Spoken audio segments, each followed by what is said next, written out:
اولاد مانگو نا رب سے، نیک صالح اچھی اولاد مانگو۔ آج ماں باپ کو سب سے زیادہ تکلیف پتہ ہے کس سے ہے؟ اپنی اولاد سے۔ اتنے نافرمان ہیں، اتنے بے باک ہیں آج کے نوجوان، آج کے بچے اپنے ماں باپ کو جاہل سمجھتے ہیں، اپنے آپ کو پڑھا لکھا، تعلیم یافتہ، ہنرمند، سلیقے والا، سلجھا ہوا، اپنے آپ کو بہت کامل سمجھتے ہیں۔ نہیں سمجھتے تو ماں باپ کو نہیں سمجھتے۔ یہ پرانی باتیں کرنے والے لوگ ہیں، ان کو کیا پتا اب حالات بگڑ گئے ہیں، ماحول کچھ اور ہو گئے، پہلے جیسے حالات نہیں رہے۔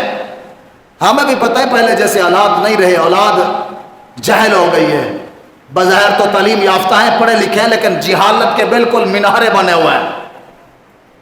میں سچی کہہ رہا ہوں، جس کی اولاد فرما بردار ہے اس دور کے اندر، وہ اللہ تعالیٰ کا لاکھوں کروڑوں شکر ادا کیا کرے، لاکھوں کروڑوں شکر ادا کیا کرے۔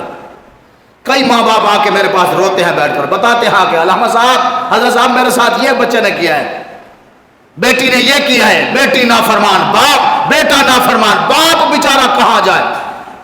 مجھے میرے استاد کی ایک بات یاد آتی ہے، وہ فرمایا کرتے تھے کہ ماں باپ بوڑھے ہوتے ہی تب ہیں جب اولاد کے صدمے پہنچتے ہیں۔